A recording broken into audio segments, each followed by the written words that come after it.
किसान भाइयों नमस्कार। कृषि विज्ञान केंद्र बैतूल में आपका हार्दिक स्वागत है।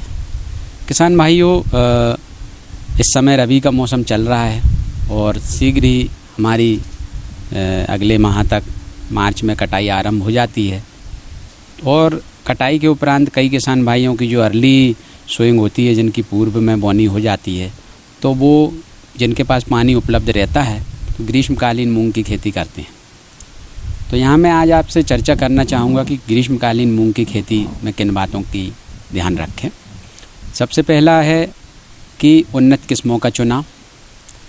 आप यदि ग्रीष्मकालीन मूंग की खेती कर रहे हैं तो आपको हम 12, हम 16, PDM 139 जिसको सम्राट भी कहते हैं, इसके अलावा MH 421 किस्म भी है जो नई है, काफ़ी उन्नत किस्म है। ये प्रमुख किस्में हैं, इनका चुनाव करें। सबसे प्रमुख बात आती है कि आमतौर पे हमारे किसान भाई खेत की तैयारी में विशेष ध्यान नहीं देते हैं और गेहूं की कटाई के उपरांत अपनी नरवाई के खेतों में आग लगा देते हैं।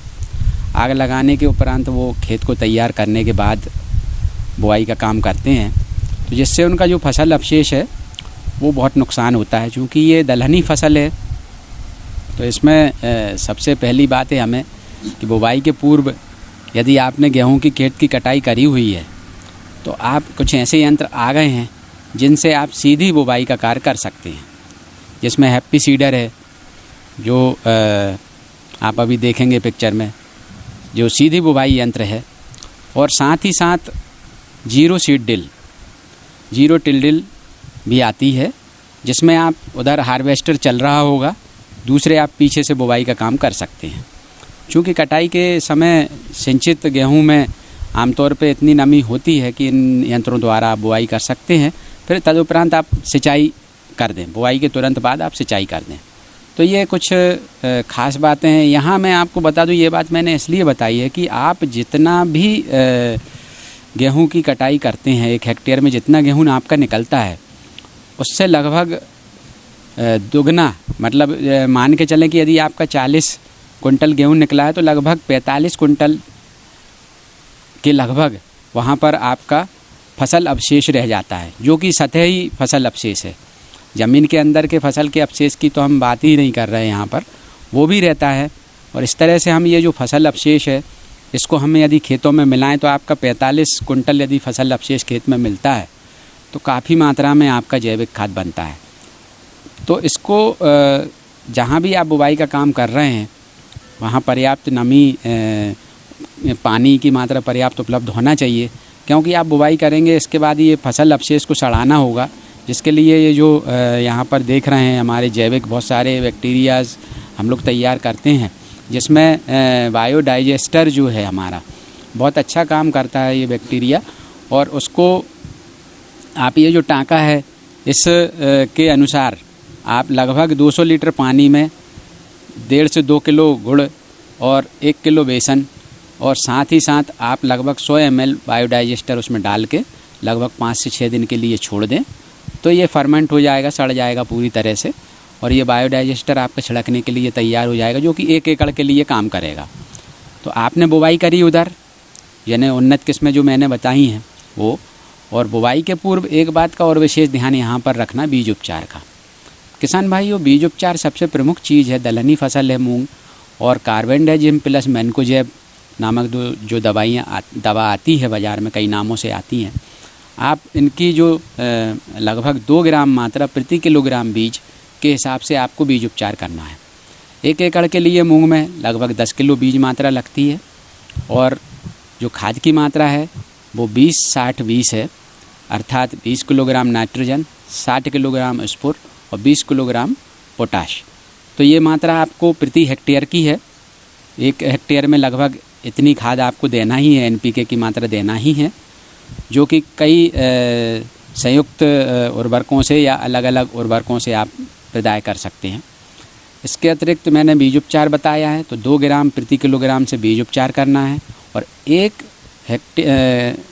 एकड़ में मतलब लगभग 10 किलोग्राम, या हेक्टेयर में हम कहें लगभग 22 से 25 किलोग्राम बीज की मात्रा आपकी लगेगी। तो ये बीज मात्रा हो गई। ये बीज उपचार हो गया। कतारों की दूरी की बात आती है, चूँकि मूंग दलहनी फसल है, इसमें अंतर शस्य क्रियाएँ होना अति आवश्यक है, जिसमें निंदाई गुड़ाई कार्य भी होते हैं, बीच में डोरा या कुल्फा चलाना होता है। तो आप लगभग 14 इंची पे आपको बुवाई करना चाहिए खेतों में।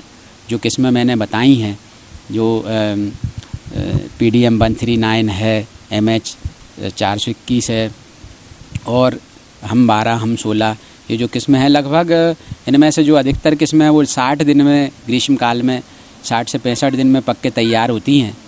और इनमें जो कतारों की दूरी रखना है वो लगभग आपको 45 सेंटीमीटर या 14 इंची, 12 से 14 इंची की कतारों की दूरी रखना है।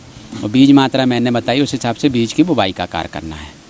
बुवाई उपरांत 2 तरह की पद्धति, या तो आप पानी सिंचाई दे के बुवाई करें, और आप यदि फसल अवशेषों को जलाना नहीं है तो सीधी बुवाई करें, बगैर टिलेज ऑपरेशन, बगैर बखरनी किए हुए खेत में मूंग की बुवाई का कार्य करना चाहिए आपको। तो उससे आपको एक तो टिलेज ऑपरेशन की बचत होगी, पानी की बचत होगी, अर्थात ये जो फसल अवशेष आपने खेतों में डाले हैं 40 से 45 कुंटल प्रति हेक्टेयर का जो फसल अवशेष है, जो खाद तो बनेगा ही, परंतु शुरुआत की अवस्थाओं में आपकी मूंग की फसल में खरपतवार भी नहीं निकलने देगा। ये मल्च का काम करेगा, आपकी मूंग तो निकल आएगी और जो गैप है उसमें ये मल्च का काम करेगा, तो खरपतवार भी नहीं निकलेंगे आपको। शुरुआत के लगभग 25 से 30 दिन में ये डिकम्पोज होता है, यदि आप वेस्ट डिकम्पोजर डालते हैं तो उन 30 दिनों में आपको वहाँ पर कोई खरपतवार नहीं निकलेगा। इसके उपरांत आपको निराई गुड़ाई कार्य करने ही हैं जो संशोधित हैं। और सिंचाई की जो व्यवस्था है, यदि आप मल्च करेंगे, इसको वेस्ट डिकम्पोजर का उपयोग करेंगे और खेत में आग नहीं लगाएंगे, ये जो मल्च आपका बिछावन है, तो आपकी कम से कम 1 से 2 सिंचाइयों में भी बचत होगी।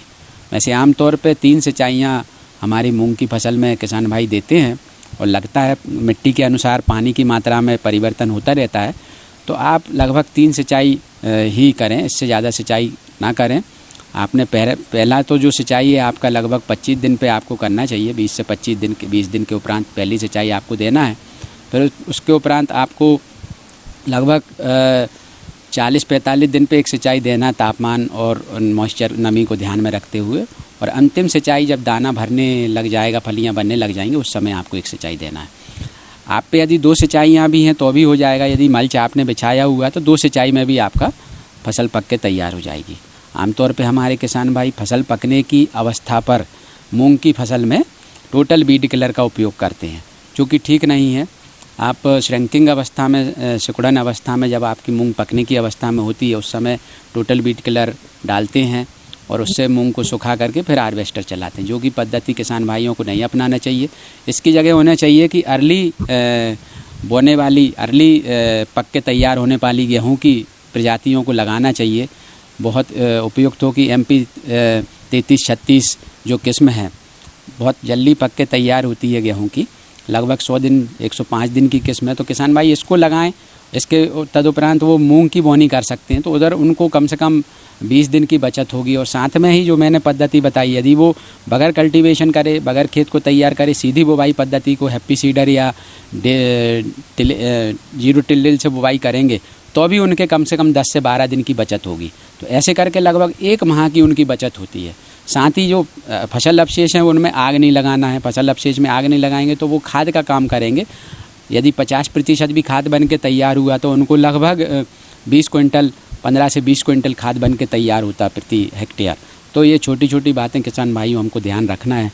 मूंग की जो खेती करने वाले ग्रीष्मकालीन, उनका ध्यान रखें, अच्छा उत्पादन प्राप्त करेंगे। धन्यवाद।